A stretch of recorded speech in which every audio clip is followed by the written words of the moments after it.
Hello दोस्तों, कैसे हो आप लोग। उम्मीद है सब अच्छे होंगे, सब बढ़िया होंगे।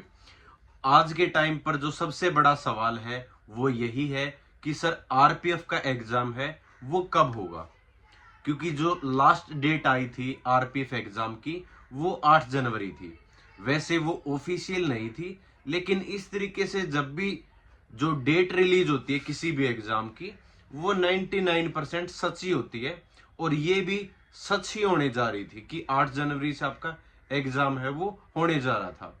वो बाकी और एग्जाम के ठीक है कारण है वो डिले होगी। डिले का मतलब ये है कि आपका 15 दिन 20 दिन ठीक है महीना वो एग्जाम आगे पोस्टपोन हो चुका है। वो आगे एग्जाम है वो आगे होगा। आगे कब होगा उसके बारे में भी जिक्र करेंगे। और आपको इस टाइम फेज पर क्या करना है उसके बारे में भी जिक्र करेंगे, ताकि आपने जो मेहनत की है ठीक है, आपने जो 5 महीनों से 4 महीनों से जो आप लगातार मेहनत करते आ रहे हो उसको एक फाइनली रूप दे दो, सिलेक्शन का रूप। ठीक है, ये नहीं कि आपने अच्छी मेहनत की है, मॉक में आपका स्कोर है वो अच्छा बन रहा है, लेकिन अब डिमोटिवेट हो जाओ कि एग्जाम तो सर अब पता नहीं कब एग्जाम डेट आएगी और कब हमारा एग्जाम होगा। ठीक है, क्योंकि रिलैक्स मोड में चले जाते हैं हम इस फेज के अंदर। जब हमें एग्जाम डेट पता होती है हमारी जो एनर्जी लेवल है ना वो थोड़ी सी अप रहती है। वो सभी के साथ होता है कि जब हमें ये पता हो ना कि हमारा फिजिकल इस डेट को है, ठीक है, हम सुबह शाम मेहनत इतनी जोरदार तरीके से करने लग जाते हैं ठीक है कि हमें सिर्फ वही चीजें दिखती है। सेम रिटर्न एग्जाम के अंदर भी होता है। जब हमें ये पता होता है ना कि एग्जाम उस डेट से है या 2 महीने बाकी है, 15 दिन बाकी है, उस हिसाब से हम उन्हीं चीजों को फॉलो करते रहते हैं। और ये अच्छी बात भी है एक तरह से।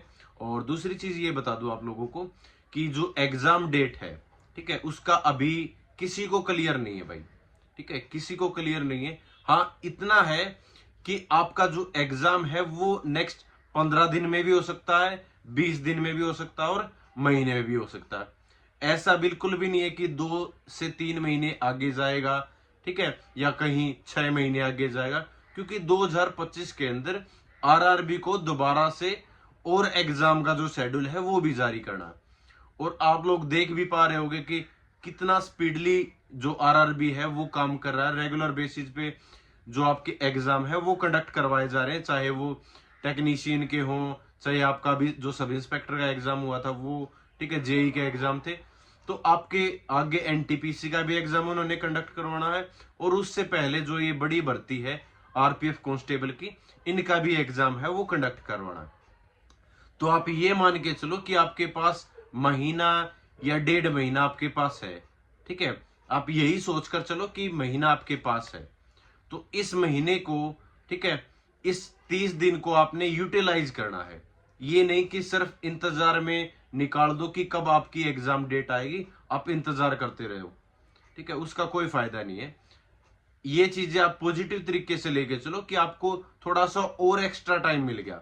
जहां आपका मॉक के अंदर स्कोर 70-75 बन रहा था, अब आपका स्कोर 1 महीने के अंदर 85-90 के आसपास बन जाना चाहिए भाई। तो एटलीस्ट आप अपना जो टारगेट है वो 90 के आसपास जरूर लेकर चलो कि 85 से 90 आप स्कोर करके आओ, ताकि आपका जो सिलेक्शन है वो किसी भी हालत में ना रुक पाए। ठीक है, और दूसरी बात, आपने अपना जो फिजिकल है वो अभी तक स्टार्ट नहीं किया होगा। क्योंकि जब हमारा पहला जो एग्जाम होता है ठीक है, अगर वो रिटन एग्जाम होता है ना तो हम सिर्फ रिटन एग्जाम की प्रिपरेशन करते हैं। उसके बाद सोचते हैं कि जब हमारा लिस्ट के अंदर नाम आएगा तब हम जो अपनी फिजिकल की प्रिपरेशन है वो स्टार्ट कर देंगे। अगर आपका मॉक के अंदर ठीक है 85-80 के आसपास अगर आपका स्कोर बन रहा है तो आपका अच्छा स्कोर है, तो आप अपना जो फिजिकल है वो साथ में स्टार्ट कर दो। क्योंकि आपको ही पता है जो 1600 मीटर रनिंग है वो आपको 5:45 के अंदर कंप्लीट करनी है। तो किसी दिन आप अपना जो टाइम है वो एक बार नोट कराओ कि कहीं आपका 8 मिनट 9 मिनट 10 मिनट तो नहीं आ रहा कि आपसे 1600 मीटर कंप्लीट ही नहीं हो पाए। ठीक है, ऐसा भी हो सकता है। तो आपकी 14 फीट आपकी लॉन्ग जंप है और 4 फीट आपकी हाई जंप है। तो इन चीजों के ऊपर थोड़ा सा ध्यान दो। एग्जाम हो जाएगा, डेफिनेटली हो जाएगा। 15-20 दिन बाद आपका एग्जाम या महीने बाद मैक्सिमम आपका एग्जाम है वो हो जाएगा। लेकिन उसके बाद क्या क्या आपको लगता है कि आप 2 महीनों के अंदर फिजिकल है वो निकाल पाओगे? दिल्ली पुलिस का जो फिजिकल होता है उसको भी बच्चे टफ मानते हैं, और ये रिकॉर्ड बोलता है कि 15 से 20% बच्चे ही फिजिकल क्वालिफाई करते हैं दिल्ली पुलिस के अंदर। और जो रेलवे का आपका फिजिकल है, वो जो बेल्ट की जॉब है, ठीक है, आर्मी वगैरह को छोड़ के सबसे ज्यादा टफेस्ट फिजिकल इनका है, ठीक है। आरआरबी कांस्टेबल का जो फिजिकल है वो सबसे ज्यादा टफ है, क्योंकि 5:45 बहुत कम टाइम हो जाता है भाई 1600 मीटर के लिए। कुछ आर्मी वाले बच्चे हैं सिलेक्टेड, ठीक है, 10% 12% जो आर्मी की तैयारी करते थे वो निकाल सकते हैं, लेकिन उनका जो स्कोर है मॉक के अंदर वो 65 से 70 के बीच मैक्सिमम बन रहा है भाई, ठीक है। तो जो भी बच्चा फिजिकल साथ में प्रिपेयर करेगा, ठीक है, जनवरी से ही मान के चलो, जो जनवरी से ही अपना जो फिजिकल स्टार्ट करके चलेगा और फिजिकल निकाल देगा वही सिलेक्ट होगा भाई। अब आपका चाहे स्कोर 90 हो, 100 हो, 105 हो, कुछ मैटर नहीं करता अगर आपसे, क्योंकि उसके बाद जस्ट 1 महीने बाद ही आपका फिजिकल करवाया जा सकता है, ठीक है, क्योंकि ये भर्ती थोड़ी सी पहले ही डिले हो चुकी है, तो आपके फिजिकल हो भी जल्दी करवाए जाएंगे। तो जल्दी करवाए जाएंगे इसका मतलब ये है आपसे 1 महीने के अंदर 2 महीने के अंदर आपसे फिजिकल नहीं हो पाएगा अगर आप आज से प्रिपरेशन स्टार्ट करोगे, क्योंकि 2 से 2.5 महीने तो ये एग्जाम चलेंगे, तो 1 महीना आपके पास ये है, तो आपके को कम से कम ये मान लो 4 से 5 महीने मिल जाएंगे, और 4 से 5 महीने काफी हो जाते हैं फिजिकल निकालने के लिए। तो आप आज से ही अपना जो फिजिकल है, ठीक है, वो स्टार्ट कर दो, पहली चीज ये। दूसरी चीज कि सर हमारा जो स्कोर है वो इंप्रूव नहीं हो रहा, बहुत सारे बच्चों के दिमाग में यही डाउट है कि स्कोर है वो इंप्रूव नहीं हो रहा। आप पहली बात तो ये कि डेली बेसिस पे मॉक मत लगाओ कि आप बार बार मॉक लगाते रहते हो, ठीक है, स्कोर है वो उतना ही आता आपका 65 70 75 जितना भी है, ठीक है, और उससे आप क्या हो जाते हो, डिमोटिवेट हो जाते हो कि हमारा तो सर स्कोर ही नहीं बढ़ रहा। डेली बेसिस पे स्कोर नहीं बढ़ेगा, ठीक है, आपका स्कोर थोड़ा सा इंप्रूव होता जाएगा, ठीक है, वो भी आपका महीने में 1.5 महीने में, ठीक है, वो भी कब होगा जब आप अपनी गलतियों से सीखोगे, ठीक है। आपने मॉक लगा लिया, मॉक के अंदर जितने भी नए नए क्वेश्चन आपको जीएस के अंदर देखने को मिले, ठीक है, मान लो आपने 50 क्वेश्चन दे, 50 में से आपको 25 क्वेश्चन आते थे, 25 क्वेश्चन, ठीक है, आपके ठीक है। उसके बाद जो बाकी के क्वेश्चन बच गए, ठीक है, 25 क्वेश्चन जो बच गए उनको आप कॉपी के अंदर नोट डाउन करो, ठीक है, और उन क्वेश्चंस को आप रिवाइज करो। मतलब एक बुकलेट ले लो, एक कॉपी है वो बना लो, ठीक है, उसमें आप 25 क्वेश्चन पहले मॉक के जितने भी आप मॉक लगाओ, 10 मॉक 20 मॉक 20 मॉक अगर आपने लगा लिए मान लिए, ठीक है, तो हर एक आप सेट से अगर 15-15 20-20 क्वेश्चन भी अगर आप उस कॉपी के अंदर नोट डाउन कर लोगे और उन चीजों को रिवाइज करोगे तो आपका स्कोर है वो डेफिनेटली बढ़ेगा।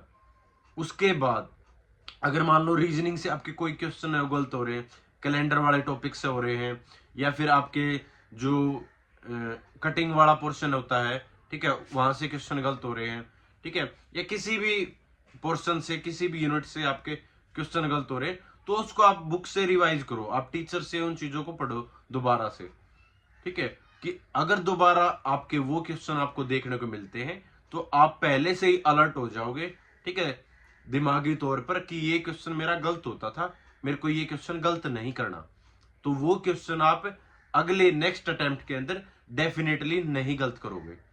सेम आपका मैथ के अंदर भी है कि अगर मैथ के अंदर मान लो कोई प्रॉफिट लॉस का क्वेश्चन गलत हुआ है, परसेंटेज का कोई क्वेश्चन गलत हुआ है, ठीक है, या कोई रेशियो प्रोपोर्शन का कोई क्वेश्चन गलत हुआ है, या एडवांस जो मैथ आएगा थोड़ा बहुत वहां से क्वेश्चन आपके नहीं बन रहे, तो उन चीजों को आप रिवाइज कर पाओगे इस टाइम के अंदर, आपको आइडिया हो जाएगा कि हाँ, क्योंकि अगर आप एक एक यूनिट को आप अगर डेली बेसिस पे भी इंप्रूव करते चलोगे ना, तो आपका स्कोर है वो डेफिनेटली बढ़ेगा।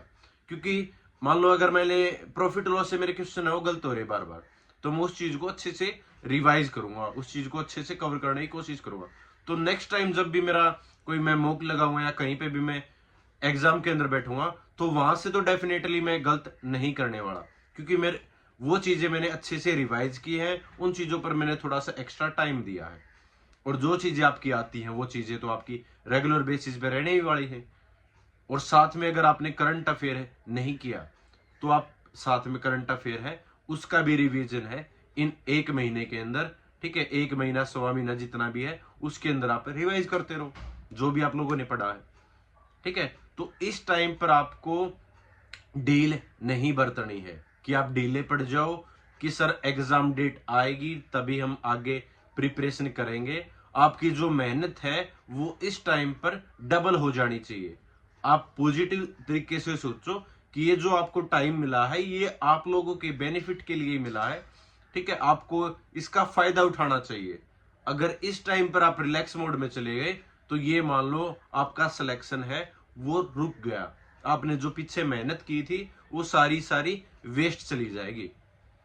ठीक है, तो यही था कि आप अपनी जो प्रिपरेशन है उसको थोड़ा सा एक लेवल और बढ़ा दो, रिवीजन है वो स्टार्ट कर दो। ठीक है, तो थैंक यू सो मच। जय हिंद सभी को, नमस्कार।